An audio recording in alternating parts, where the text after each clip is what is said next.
a soldier at war. I know you've seen my face before. I am red, white, and blue. I am black and brown and yellow too. I have killed and I have died, all alone and damaged deep inside. And the child I used to be was sacrificed for some insanity. Left the boy now half a man. My innocence was lost in a foreign land. Fought so hard and I fought so long.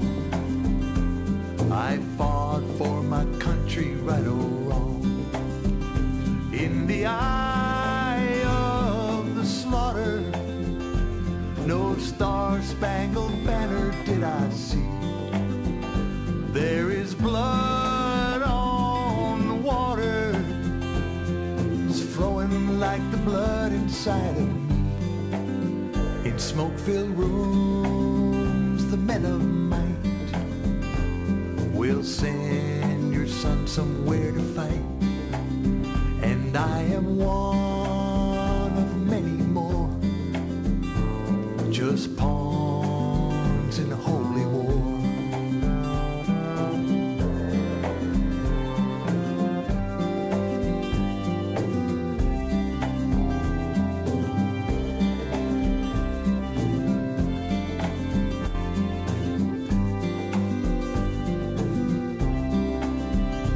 In a field where the food used to grow, there's a murder of crows.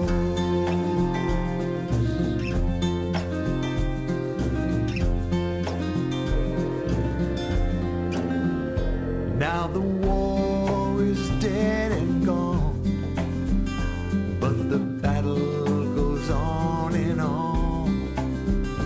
And the dream that used to be is buried so deep inside of me. I believed what I was told, but all that glitters is not gold. I still see my brother's hand. Why he died, I'll never understand. I'm a soldier at war. I know you've seen my face before. Just a name and loaded gun. One more lost, forsaken son.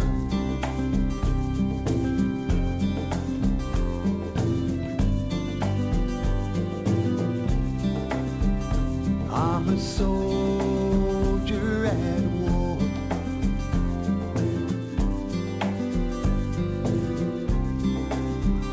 I'm a soldier at war.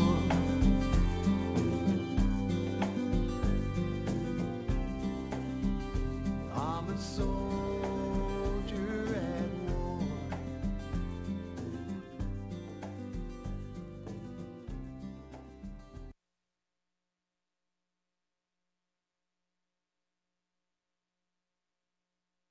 Hello, this is Dan Shea with Veterans for Peace Forum.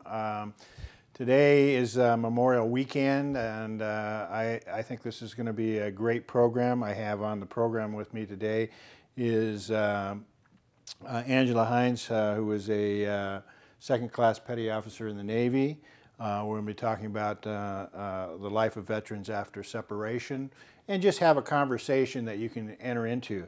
But since this is Memorial Day weekend, I want to recognize a few people. I want to recognize, first of all, that Veterans for Peace, Chapter 72, is calling a gathering of veterans and occupiers and activists of all stripes to come down to the Peace Park just to shake hands and to mourn the losses of the veterans, I should say the soldiers that had were killed in war, all those families who have lost members, not just on our side, but the victims of our wars and aggression over the years, from Vietnam to the present. Too many people have suffered in these wars. And, you know, Veterans for Peace has sort of taken a position that Memorial Day is not a day in which we glorify the veterans or wave flags or go to sales, but really is a solemn event. And to be respectful of the people that are there. There are a lot of people that are hurting, and a lot of people that didn't die just because of the war, or I should say during the war, not because of combat, but because they were exposed to chemicals and other things, or post-traumatic stress, who took their lives. And too many people lost mothers, brothers, sisters, family members of all sorts, and there are veterans out here who survived those wars who are missing limbs that are also buried. And we have to think about, you know, what war has done, and that we don't want to see other people put in the ground because of these things. So this is an opportunity for you to come out. Well, where is the Peace Park? Peace Park is in southeast Portland, just off the Steel Bridge, just off the Esquimalt there. A little circle area that we have created as sort of a park and a tribute to peace. And if you come down there, it's an opportunity for people to meet, greet, and care about each other. So that's the first thing I wanted to say. Second is I want to recognize my good friend Mike Hasty, who you saw pictures as in the roll-in. Mike Hasty just this last week was going to the NATO summit and got a call that his grandson, I think who was 19, was in a motorcycle accident, and he had to take off and go to Florida, and he found that the young man had his girlfriend on the bike, motorcycle with him, and she died instantly, and while Mike was visiting, his grandson passed away. So Mike Hasty, for your grandson, presente, and we're all thinking about you. The next thing I wanted to just, and I want to dedicate this show to Mike and to all the veterans and families that have lost their members. I want to also say that for you veterans out there, there's a project that's coming up, and I just wanted to announce it. It's called the Voices of Veterans Retreat, a healing retreat for veterans. It's going to be June 26th to Saturday, June 30th at Fireside Retreat in Corbett, Oregon. Now, it's sponsored by Mosaic Multicultural Foundation, and if you go to the Vet Center, there are flyers there, and they still need veterans to participate in this. I was a participant in what we call the Welcome, a project that took place down in Ashland, where they took us in for 4 or 5 days just before Memorial Day, and we went through intensive training. At that time, we were Iraq, Vietnam veterans, and family members, and so we had a generation of people that had been in combat and who were dealing with a lot of issues. All of us with post-traumatic stress, on drugs. I shouldn't say we're all on drugs, but they were feeding a number of people drugs to deal with their issues that either their wounds or their trauma. And through that period of time, we went through actually Native American healing, talking, music, understanding, and then into a project of writing, and that writing being turned into poetry and then performing it at the Ashland Theater. I think this is going to be something similar, done a little different each time they do this. It's different, but the community comes together. So if you're worried about money, don't worry about that. Contact them. You can go to the Mosaic. What is it? Hopefully has it. It says, you know, you can register for Voices of Veterans through Jacob at Mosaic. and that's just go to info@mosaicvoices.org. Or you can call Ken Kraft, retired U.S. Army officer, who was in that Welcome Home project with me, at 971-227-4139. So that gives you an opportunity to contact them if you're interested. They still want veterans to be there. This is for Iraq and Afghan vets, returning vets only. I think it's going to be an important program, and it's a great opportunity to be on a path for healing. So and then I think I wanted to make one report.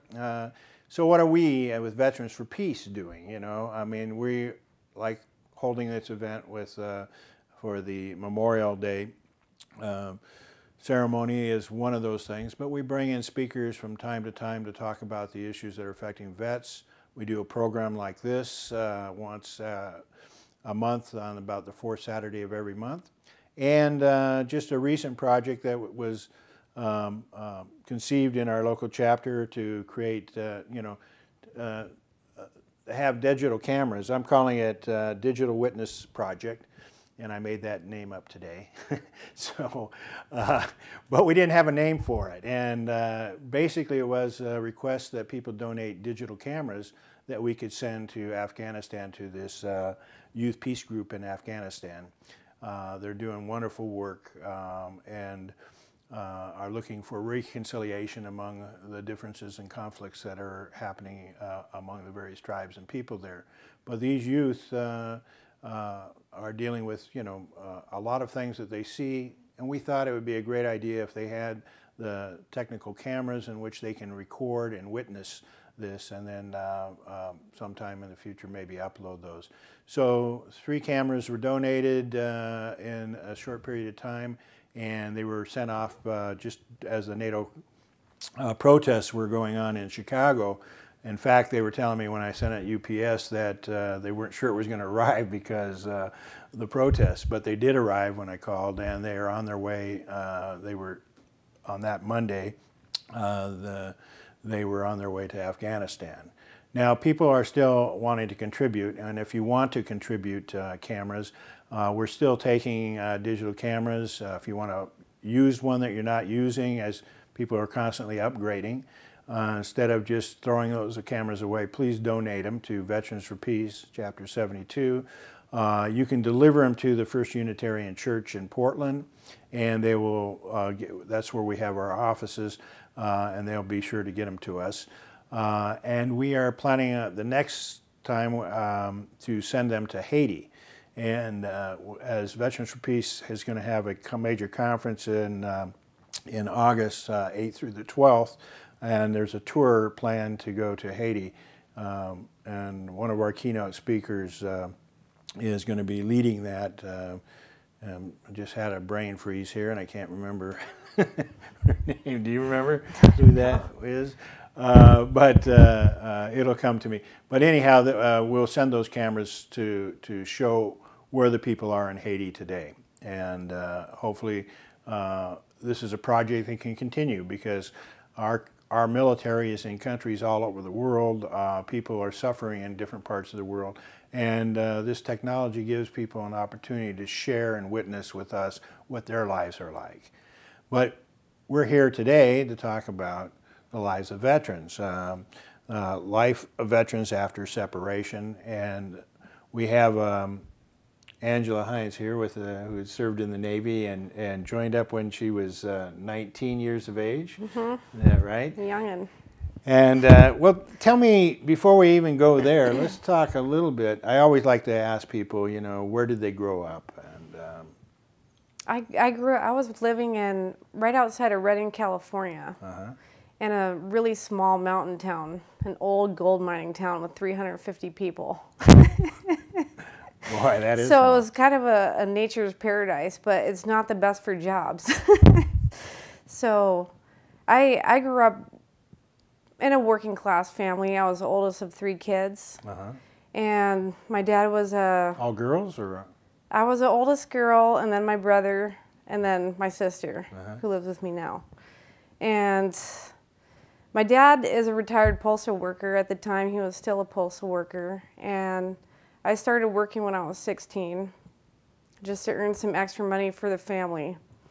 And at the time, I was actually more into punk rock culture, and I was completely, there was no way I was going to join the military, absolutely no way. And on my ASVAB test, I filled out the bubbles in a swear word. So when I got the results back, it said I should be a farmer. I said, oh, that's fine with me. So I graduated high school and I was working at a supermarket, and I just really didn't know. I wanted to go to school. I wasn't sure how that was going to happen. And my grandma said, well, why don't you join the Navy? And I said, no way, I'm not going to do that. There's no possible way that's going to happen.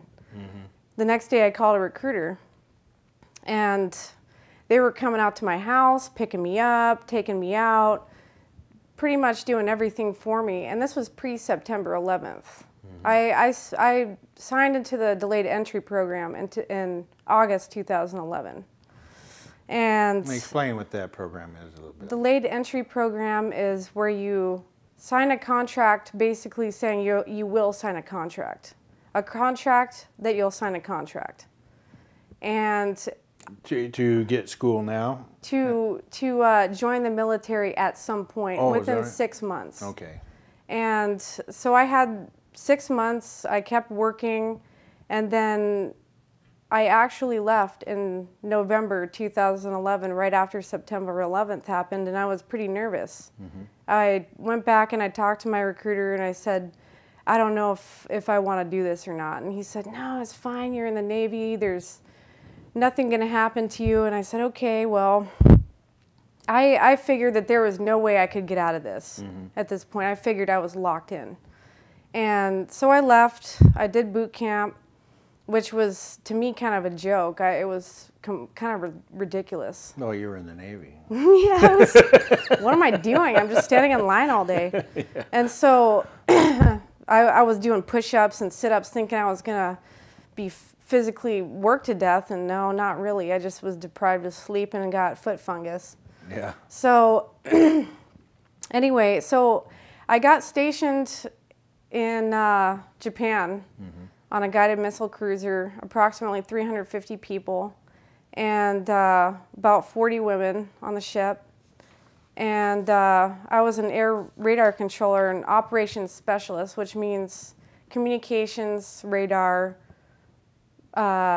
navigation type of thing. And so I got there, and it was really amazing to me. I was pretty perplexed by the whole ship and everything. And first day I got there, they give you a checklist. You have to check in with everybody in your chain of command. And I went to my division officer, or not division officer, leading petty officer, and which means the enlisted person right directly in charge of me. People don't understand what that means. So I checked in with him, and he said, well, why don't you just get pregnant and get out of here? So I said, what? I don't want to do that. So my world was a little crushed right then. I thought, what is this? And so I did my whole tour. Because I didn't re-enlist, I did my whole tour at that same command. And my second time out to sea, we went to the Gulf. We stayed there for over 3 months. And my ship was the first to strike during Operation Iraqi Freedom, which means they blew up Saddam's palace. And was the first bombs dropped, basically. So this is an aircraft carrier? Or This is a small, a guided missile cruiser. Okay. We were in a battle group with a destroyer, the USS Kitty Hawk, the aircraft carrier, and the USS Cowpens, which was... so you're firing guns and... Firing missiles, it was ballistic missiles and SM-2s. And we did that a few times, and we stayed there for 3 months and 3 days and came back. And how'd you feel about that? I didn't really like the feeling of it. I thought that there was something wrong. I didn't really understand what was going on. I had just gotten into the service. I was young. I wasn't very politically savvy. I wasn't really, I knew who my president was. Right. And that was about it. I wasn't really sure why we were doing this. I didn't understand that the Twin Towers came down, but we're going and firing at Iraq, but I didn't understand why we were doing that. And I thought it was eerie. And I had the feeling like something strange was happening, but there was nothing I could possibly do about that. Yeah. Absolutely nothing. So, what else in your service? What more were you doing after this? After I got out or during? No, during. Oh, well, we pretty much just went to different countries after this. We just kind of hopped around to different countries. It wasn't there aren't any big war stories for me to tell you. Yeah. I think that mostly my war stories consist of waste. Yeah. I Talk think about that a little bit. Well, I think that I witnessed what I would consider pretty significant waste in the military, and also mismanagement. And so I never saw bodies. I was never exposed to. I wasn't a ground troop. I never Right. saw that type of thing. But what I did witness, I'll give you an example. Each missile on the ship cost $100,000. We wanted to test one day, so we went out and found a rock floating in the water that we got permission to blow up. And so we went and tried to blow the rock up, and the missile goes right over the bow of the ship and lands in the water, and we almost kill ourselves. And so everybody says, well, we didn't blow it up the first time. Let's see if we can get permission to do a second one. And so they did. And so that's $200,000 gone. And to me, that's wasteful. I think that's very wasteful. Another thing is, the whole time I was on board, all of the trash gets thrown over the side of the ship. Everything gets thrown. You poke holes in the bag and you toss it over the side. And that's what happens. There is a place on the ship where you can take plastic and condense it down to these little discs and store them. They didn't want to pay anybody to do that. They just throw it over the side. They do use a glass crusher, but sometimes that goes over the side too. So food, boxes of food that were rejected from prisons, really expired food, like over a year expired, and that's what we got. Did you have problems with people going stir crazy on the ship? Discipline problems?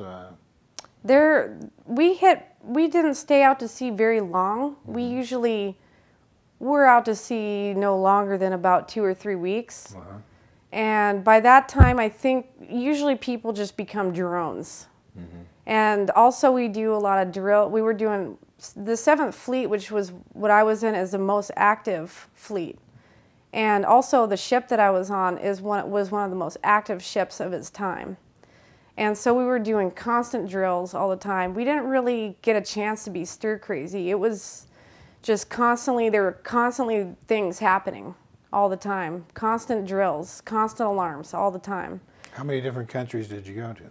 I went to, and more than once, a lot of these countries. I went to Guam, Saipan, Australia, and Darwin and Sydney, Singapore, Bali, South Korea, Hong Kong, India, Russia, China, Okinawa. Wow. That's pretty amazing. So I got my traveling. You got your in. traveling. Did you get your language? Squishy. Squishy des. I couldn't, see our ship was gone over 300 days out of the year. Did you guys travel in a convoy kind of thing? Sometimes. It depended on what we were doing that year, what we were doing at that time. Almost always we were with an aircraft carrier and doing flight training with the aircraft carrier. Did you run into any storms while you were out? Yeah, and I puked a few times. Sure. But usually you know that's coming ahead of time, you turn around and go the other way. You have to, or else the ship will get ruined. Were there submarines following too? Well, sometimes Sometimes we had a sonar we could detect, but we didn't. I don't think we were in any. I had a secret security clearance. I probably would have known about that. I don't think we were in any battleship group with a submarine, but we did have a sonar that could detect them. So what was your position on ship?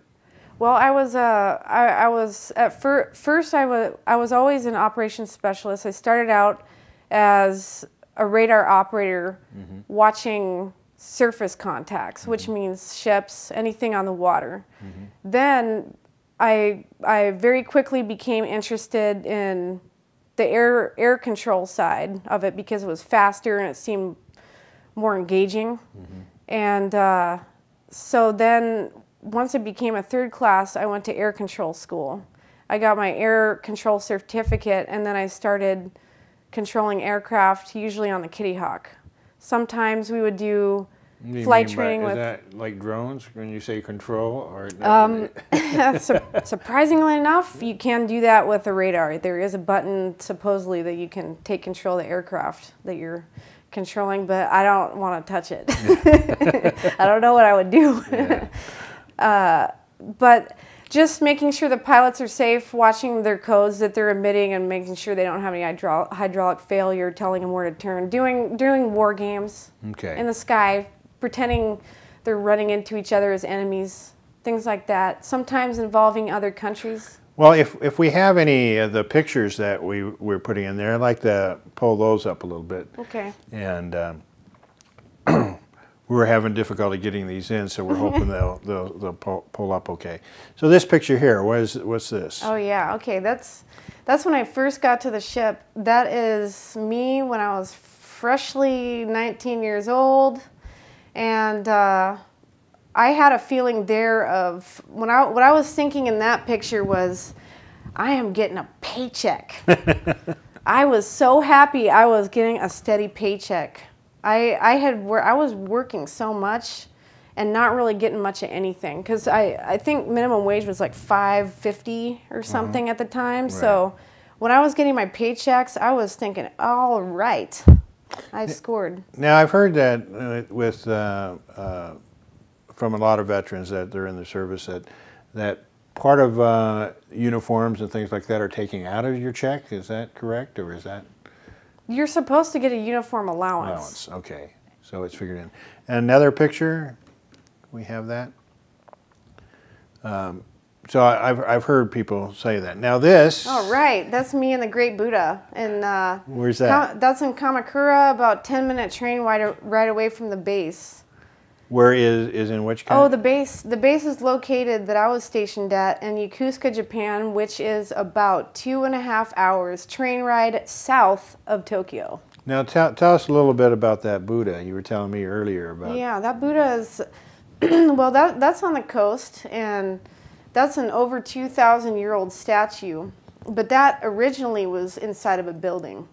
And there was a freak tidal wave. I think it was something about, and this may be corrected, but about 1,000 years ago, there was a freak tidal wave that came and demolished the building that surrounded the Buddha, and then just left the Buddha standing out in the open. So I thought that was pretty symbolic, and I used to hang out there all the time because it was so close. That's good. And another picture, if there's another one there. Oh, this one here. That's me in Okinawa. It looks like I was a third class. I'm looking at a seal. Oh, is that what that is? I couldn't figure out what that was when I was first looking. A sea lion. And we had to go out in our uniforms for this event because I think it was something to do with political. It was a political thing. With the captain was meeting a high up official, and they all wanted us to be in our uniforms. Okay. Did we have another one by chance? And let's see. Oh, this one here. All right. You're a pirate. I was a pirate. This is the shellback ceremony. This is when I was a shellback. Do you know about that? No. You don't know about that? No. The shellback ceremony is when you cross the equator. If you have never crossed the equator as a sailor, you're a pollywog. And this has become way more toned down over time, but basically You used to have to walk the plank, is that it? Well, probably. I don't know, and I hope I never do. But the polywog and shellback ceremony is all the anybody who's crossed the equator before, they're a shellback, and they get to tell the polywogs what to do. And so they do goofy stuff to the polywogs, like they have to do a bunch of push-ups and try to blow all the water out of a bucket of water, and just somebody maybe eat Vegemite, which was really disgusting, and that was about it. And so I'm a shellback. This was the shellback ceremony where this was my second time crossing the equator, and so I got to tell other people what to do. So now, in this picture, I had pink eye in that picture. I didn't even recognize you when you showed this picture. My hair is gone. And this was just your formal photo from. That's my boot camp picture. That's I your had boot camp. Okay. no medals or anything at that time. So. Well, let's talk about that. You did receive some medals, and. I did receive two. I received a list, and several of them are just from being on the ship, sea service medal, things like that. I got a Navy Achievement Medal, and I think, they said that was for my air control service. Mm-hmm. And I got a good conduct ribbon, which I was really happy about because in high school I had gotten in a lot of trouble. Mm-hmm. I was a bad kid. All you got to do is just not get in trouble and get a good conduct, right? I was really happy about that. I didn't get that. I wanted it because it was more for myself. And my thing was, if I stay out of their business and stay out of their hair, mm-hmm. the better it is. Well, that's kind of the way I felt when I was in the military. Is try to be as distant as possible. Don't volunteer for anything, but unfortunately that didn't work out. People volunteered me for everything. Yeah, I ended up with like every job for some reason. But so you're in the service. It really did serve you for your education and a lot of things. But then you've come out and you've gotten involved in the Occupy movement, Veterans for Peace. What took you into these areas? And maybe talk about why you became a Veterans for Peace. I joined Veterans for Peace because I felt like I wanted to group with other people who felt like things were wrong, maybe.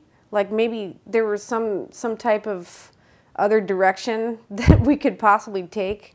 And I joined Veterans for Peace when I was in college still, and I was still really involved in full-time school. And then I became actually active, probably a little less than a year ago. Mm-hmm. And I did some research. I didn't know where I could go mm-hmm. to find other veterans. I knew they were out there because I'm kind of a knowledge junkie when it comes to current events and mm-hmm. the war. Anytime I listen to the news and Democracy Now! and certain things, and when I hear things about the war and about veterans and how veterans are being treated and the problems that they have and the issues that they have, I knew there was some place out there I could go to find other people like that thought those things too. And so I did some research on the internet, and I found that in Portland, the most established veterans group for a peace activist was Veterans for Peace. So I joined that, and then when I graduated school, I started going to the meetings. Mm-hmm. So that's basically it. And I joined because I had this kind of gut feeling that I wanted to say things, mm-hmm. that I knew that there were other people like me that could look at something and know that it's wrong, but I wanted to find those people. Well, that's, each of us goes through a different sort of phase in their lives and about thinking about war and just veterans, how they're treated when they come back. But there's a part of it for me, I mean, is that I saw it almost immediately in combat, you know. But I've listened to people over a period of time that something in their lives, they're saying, wait a minute, I participated in that war, in a war, but now I look back and you said you're educating yourselves. You look back and you see hundreds of thousands of people died. What about those missiles that I fired? You know, how were you thinking like that? Did those things say, you know,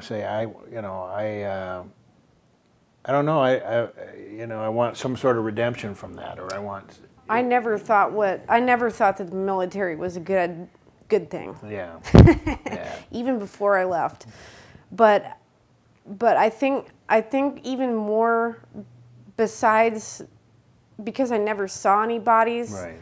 I saw mistreatment of a lot of job. There were murders that were going on outside the base. Okay, there were beatings, there were rapes, things like that. There were bricks thrown through a window of somebody's living room when we visited Korea. Some family having dinner, and one of the sailors off my ship throws a brick through the window of their house. By the time I reached E5, I got to get an apartment.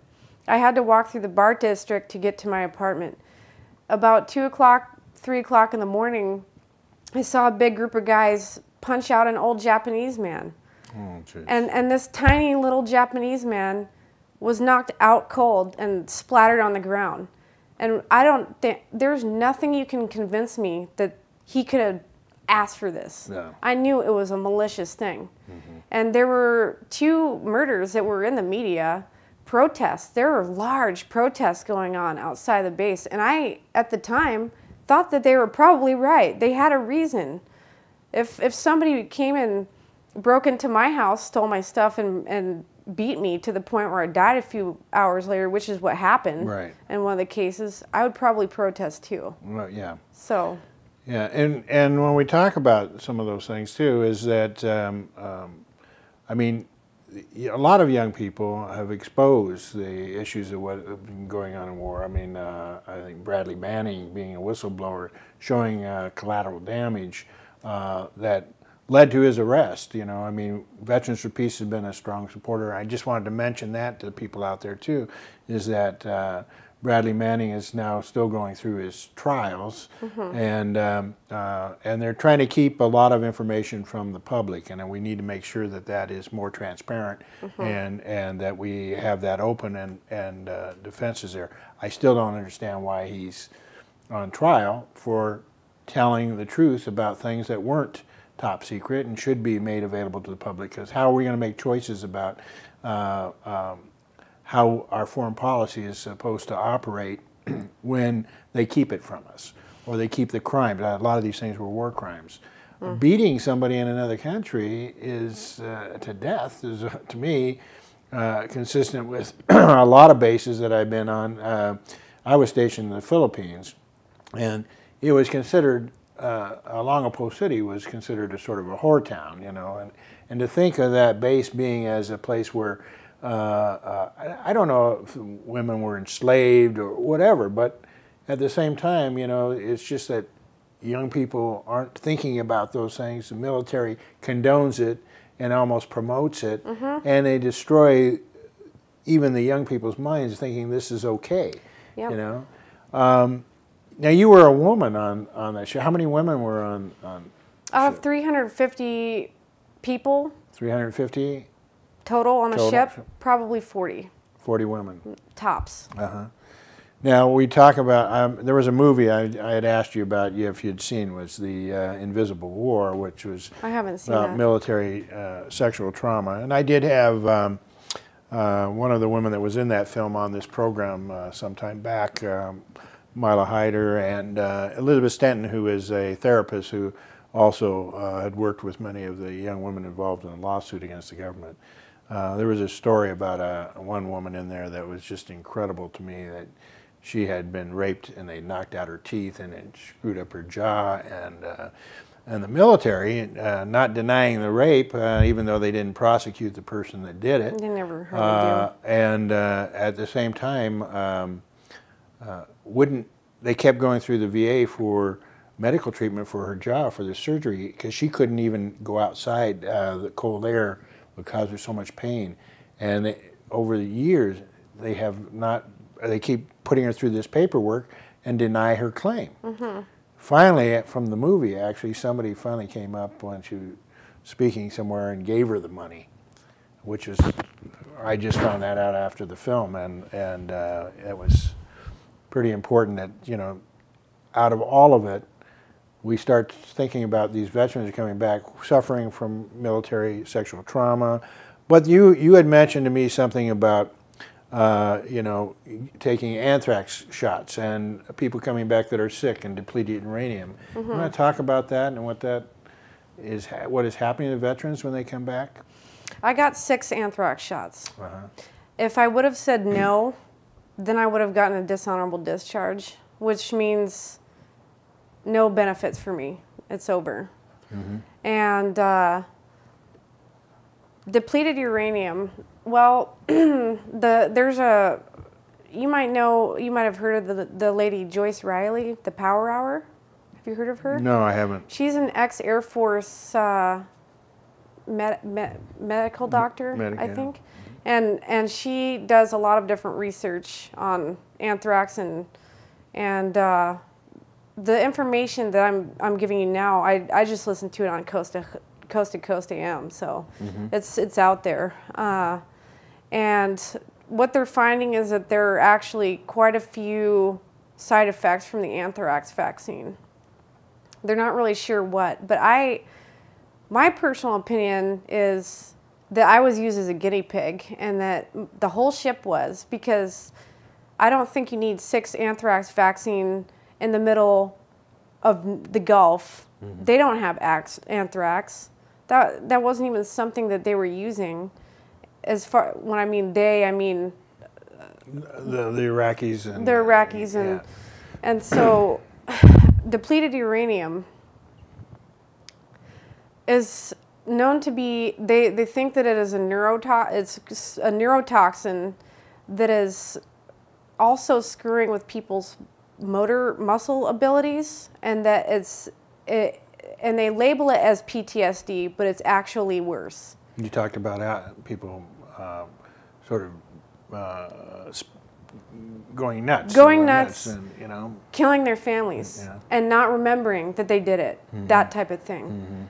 So it might actually be worse than just PTSD. Also BTI. I mean, that's another one. TBI. And what this lady thinks, and there's another U.S. Army official, I can't remember his name, but he's done some research too, and he thinks that basically the PTSD and TBI are being overdiagnosed, and that they're not really looking at depleted uranium exposure enough, because it's a neurotoxin. It screws with your mind, and it also, they think that it is causing increased motorcycle accidents and car accidents because it messes with your muscles. And also, OIF and OEF vets are having increased deformities in their birth. Instead of the acronyms, tell people what that is. Operation Iraqi Freedom and Operation Enduring Freedom vets. Right. Sorry. That's we do that in the military, so they think because there is an increase in deformities, also deafness, blindness, things like that, more veterans are giving birth to babies with deformities now, who are in Afghanistan and Iraq. Are they tracking that? Or are they Well, or is it just, some people are, and they don't like it very much, apparently, because he says he's getting hang-up phone calls in the night and death threats and everything else for exposing this stuff, and wow. Yeah. Who's this explained? I can't remember his name, but it was on Coast to Coast. Okay. And Joanne Riley, I think her name was. She does the Power Hour. It's a veterans show. Okay. Also, it's a radio show. And you can also just look up Power Hour. Google that, and Google that. and you can bring it up on. But she has all kinds of different information about all this stuff, and they're just beginning to realize it. And another thing that is pretty troubling is the suicide rates. Okay, 1 in 5 veterans, or one in 5 suicides in the U.S. is a veteran. That's right. And what does that mean? I don't know if you've heard there was a PFC Moore. He was hit by an explosive device, and he was a double amputee, and he was out of the military for 28 months, and he still didn't get his disability go through yet. And he was actually almost homeless because he had no way to pay his rent. So he was a double amputee sitting in his house, no way to pay his rent, waiting for his disability claim to go in. It had been over 2 years, and he had no legs. It happened when he was in the war. And this is how we're treating our veterans? And no wonder that and there's you so wonder, many how is that possible? You know, I mean, it's pretty disgusting. It is. And I mean, they had his record, or did they say they lost his records, or whether, you know? I don't know what the deal was. But even then, he's right there. You can see him. I mean, you'd think somebody fill out the paper and it's done. We all get fingerprinted. Yeah. Run your fingerprints. I don't know. You know, I mean, I can't believe, you know, it's so hard to believe these things, but I hear those stories over and over and over again. It seems like some people go right through, no problem. It seems to be an arbitrary situation. And it's where the people up at the VA, I mean, the average person there is trying to do a good job. They do care about the veterans. The people that I've met have been very helpful to me and other people that I know. But then there's 1 or 2 people that I meet who fall through the cracks, and they seem to be the ones that actually need it more than some of the people that are getting through. You know, I mean, I think everybody deserves to get it.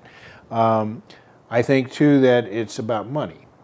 It's about money, and where the government is constantly pulling money out. They can spend, like you said, $100,000 to waste, blow up a rock in the ocean, and not take care of a vet. These are the kinds of things that we see. Mismanagement. Mismanagement. That is clear. There are, but I do want to let people know there are some great services out there. There's the Veterans Vet Center, which is a great place for you if you have post-traumatic stress, are going through some problems. Your family, even family members, need to talk with people, as a vet's life is, you know, people don't understand what it was like, what they went through. I wanted to cover a couple more things. We still have some time, but I wanted to remind people that we do have a memorial event at the Peace Park on Memorial Day at 1 p.m. I think I forgot to mention the time. So it's going to be at 1 p.m.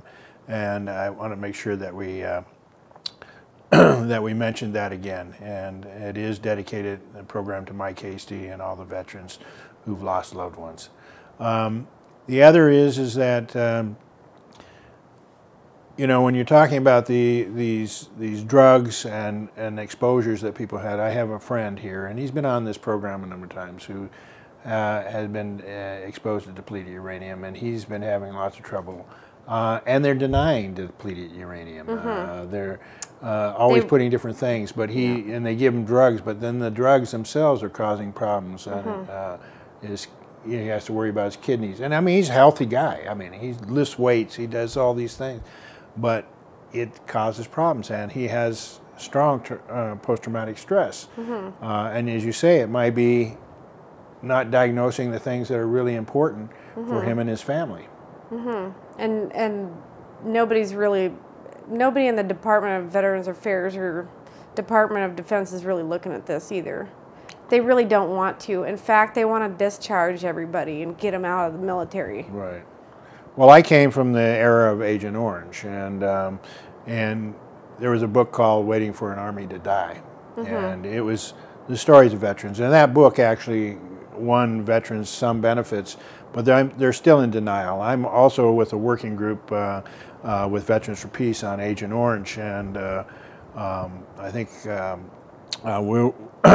just recently we were looking at Dow and Monsanto, who are now using GMO products for corn, and are actually, through the new trade acts that are going through with Vietnam and the Asian Pacific, are reintroducing this corn in Vietnam. They're trying to do that. And it's supposed to be Roundup ready, which means that there's dioxin, some forms of dioxin and other chemicals. You know, this is not what the people of Vietnam want, nor do we want to see that happen. But at the same time, it is being pressured for relationships to belong to the economic circles in the world, or, you know, these talks break down. So it's strong arming by the U.S. and the corporations, which are leading. Too often, corporations are the reasons why we go to war. We go to war, you know, you said you questioned why were we going to Iraq and Afghanistan. To make money for some people. That's right. More profiteering is one way to look at it. But, you know, I think this is why I like doing this program. I mean, people need to have alternatives. They need, you know, cable access is one way. I don't know if did we get this up streaming? We weren't able to get this up streaming, so what we're going to try and do is we'll get this up on YouTube, and I'll post it to a number of the sites. If you're interested in showing this program to your friends, if they haven't seen it, please email me at djshay@hotmail.com and request the program, and I'll send you a link to it as soon as we have that available on YouTube.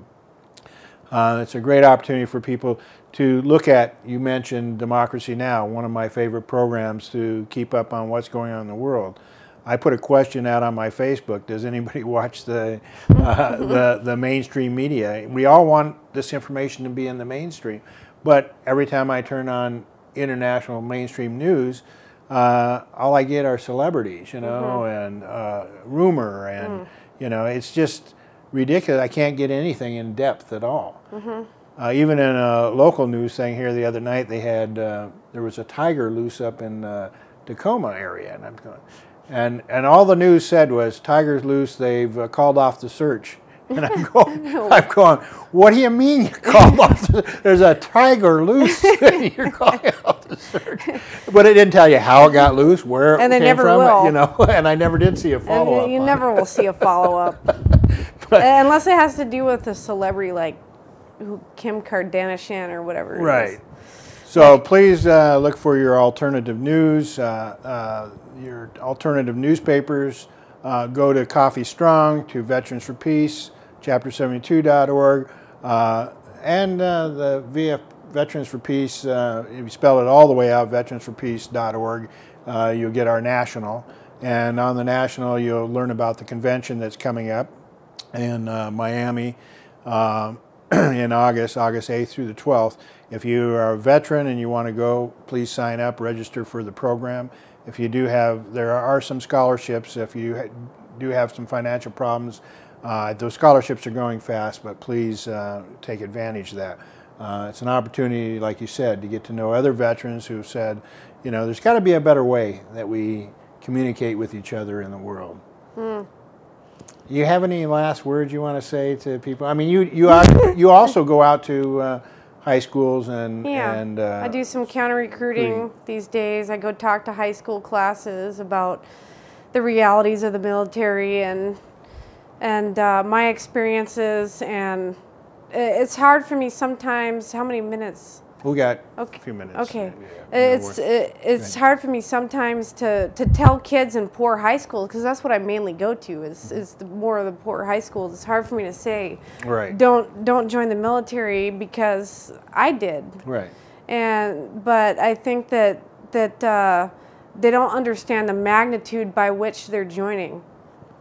or the depth, or they think they have a perception of the media in the media that they are given that is completely unrealistic and completely different and has nothing to do with reality. So I go and I try to debunk some of the myths, say that there's other opportunities, and as far as last words go, I just hope that people feel like powerful people.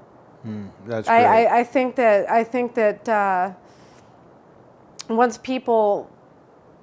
we feel like we're the ones who have the power, then we can't be stopped at doing anything.